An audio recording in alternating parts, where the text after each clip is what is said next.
జై శ్రీరామ్ అందరికీ నమస్కారం. వెల్కమ్ టు న్యూస్ అఖండ. నేను మీ కస్తూరి శ్రీధర్. మిత్రులారా, ఆపరేషన్ సింధూర్ 2కు చూడబోతే కౌంట్ డౌన్ అయితే స్టార్ట్ అయినట్టే కనపడుతుంది. ఈ న్యూస్ చూడండి ఒకసారి, సూపర్ గా ఉంటది. ఓకేనా?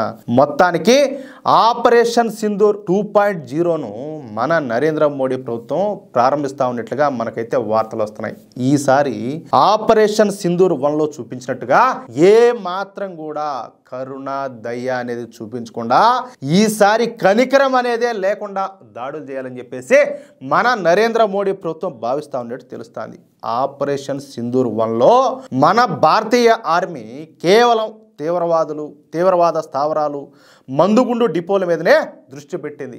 ఆ తర్వాత పాకిస్తాన్ చేసినటువంటి దాడులకు కౌంటర్గా మన భారతీయ సైన్యం దాడులు నిర్వహించింది తప్పించి నిజానికి మన భారత ప్రభుత్వం పాకిస్తాన్ సైనికుల ప్రాణాలు తీయాలని చెప్పేసి భావించాల. అయినప్పటికీ పాకిస్తాను తన పంది బుద్ధి మాత్రం మార్చుకోవాల. ఈ క్రమంలోనే పోయిన నెలలో మన దేశంలోని ఒక జిహాదీ డాక్టర్ గాడు మన ఎర్రకోట దగ్గర కారు బాంబును పేల్చి దాంతో పాటు వాడు కూడా పేల్చుకొని చచ్చినాడు. ఈ దాడిలో 13 మంది అమాయకులు చనిపోయినారు. అలాగే 20 మందికి పైగా గాయపడినారు.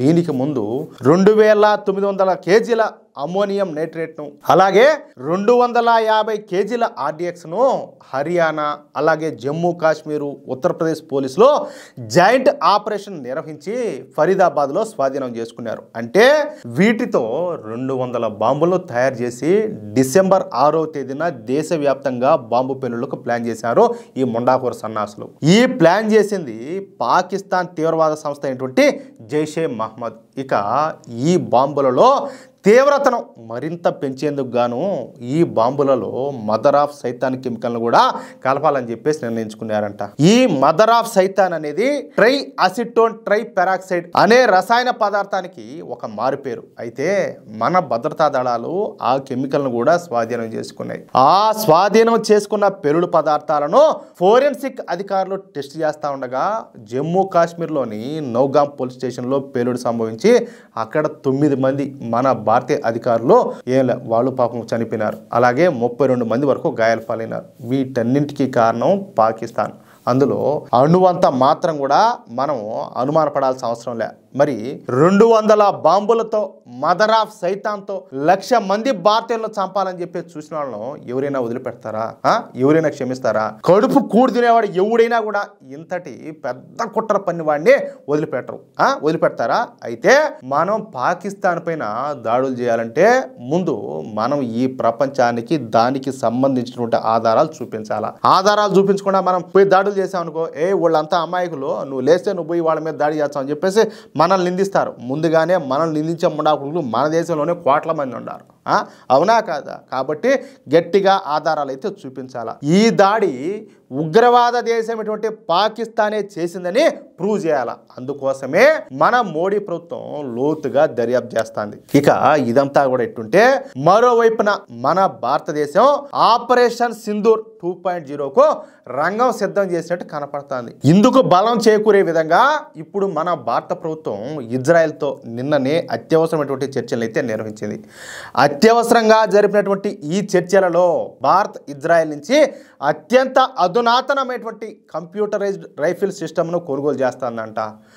భారత ప్రస్తుతం ప్రపంచంలోనే మొట్టమొదటి కంప్యూటరైజ్డ్ రైఫిల్ సిస్టమ్ కోసం ఇజ్రాయెల్ సంస్థతో చర్చలు అయితే జరుపుతుంది. దేశ సాయుధ దళాల కోసం విప్లవాత్మకమైనటువంటి ఆర్బెల్ కంప్యూటరైజ్డ్ ఆయుధ వ్యవస్థ గురించి ఇజ్రాయెల్కు చెందినటువంటి ప్రముఖ ఆయుధాల తయారీదారు సంస్థ అయినటువంటి ఇజ్రాయెల్ వెపన్ ఇండస్ట్రీస్తో భారత్ అయితే చర్చలు జరుపుతుంది. ఇదే విషయాన్ని ఇజ్రాయెల్ వెపన్ ఇండస్ట్రీస్ CEO అయినటువంటి షుకీ స్క్వాడ్జ్ ఒక ఇంటర్వ్యూలో కన్ఫర్మ్ చేశారు.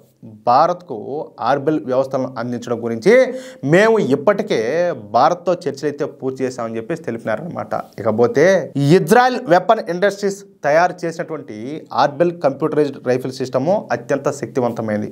సంక్లిష్టమైనటువంటి యుద్ధ భూమి పరిస్థితుల్లో ఇది సైనికులకు బాగా ఉపయోగపడుతుంది. అత్యంత ఖచ్చితత్వంతో పనిచేస్తుంది అనమాట. అలాగే ప్రాణాంతక సమయంలో జవాన్లకు ఆర్బెల్ కంప్యూటరైజ్డ్ రైఫిల్ సిస్టము బాగా ఉపయోగపడుతుంది. అలాగే యుద్ధ ఘర్షణాత్మక వాతావరణంలో ఈ ఆర్బెల్ కంప్యూటరైజ్డ్ రైఫిల్ సిస్టము సైనికులకు బాగా పనికొస్తుంది. ఒకేసారి గురి చూసి ఎక్కువ మంది ఈ శత్రు దేశ జవాన్లను దీంతో మట్టు పెట్టచ్చు. అందుకు ఇందులో అధునాతనమైనటువంటి సెన్సార్లు, రియల్ టైం బాలిస్టిక్ కంప్యూటేషన్ వంటివి ఉన్నాయన్నమాట. టార్గెట్ను మిల్లీ సెకండ్లలోపే ఫిక్స్ చేసేటటువంటి అల్గారిథం ఈ ఆర్బిల్ కంప్యూటరైజ్డ్ రైఫిల్ సిస్టంలో ఉండాలి. అది micro electro mechanical system algorithm ద్వారా నడుస్తుంది అనమాట. చూడండి, మిల్లీ సెకండ్స్లో టార్గెట్ చేయడం అంటే ఏంది? తమాషా. మొదటి షాట్ తర్వాత ట్రిగ్గర్ నొక్కి పట్టుకున్న తర్వాత ఆర్బిల్ ఈ షూటర్ ప్రవర్తనను విశ్లేషిస్తుందన్నమాట. గురి సరిగ్గా ఉన్నప్పుడు మాత్రమే తదుపరి రౌండ్లను అయితే విడుదల చేస్తుంది. అంటే గురి సరిగ్గా లేదు, అది ఫైర్ కాదు. గురి సరిగ్గా ఉంటేనే ఫైర్ అవుతుంది. అందరికీ అర్థమయ్యేలా చెప్పాలంటే గురి సరిగ్గా ఉన్నంతసేపు ట్రిగ్గర్ నుంచి వేలు తీయాల్సిన అవసరమే లేదు. ఈ వ్యవస్థను ఏదైనా చిన్న ఆయుధాల ప్లాట్ఫామ్తో కూడా అనుసంధానించవచ్చు అనమాట.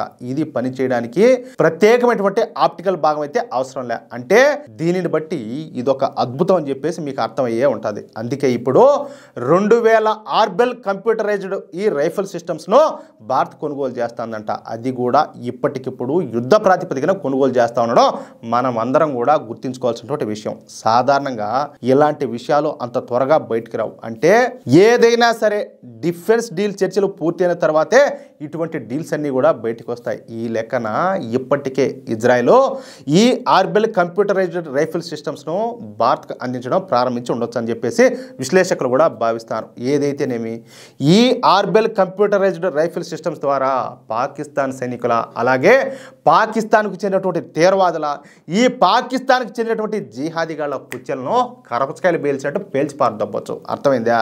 అంటే ఆపరేషన్ సింధూర్ 2.0కు సమయం అయితే దగ్గర పడుతుందన్నమాట. అది విషయం. చూడండి, తమాషా వేసినా కూడా అయ్యా ఈసారి వాళ్ళ మీద ఏలు పెట్టేటప్పటికే ఆ పాకిస్తాన్ అనేది లేకుండా పోవాలా. అదైతే నా కోరిక. రోజు ఊరికే గిచ్చేది, గిల్లేది, కొరికేది వదిలిపెట్టకూడదు. ఈసారి పడేటప్పటికి ఇంకేమి మామూలుగా ఉండకూడదు. అట్టు ఉండాలా. ఏమంటారా మిత్రులారా?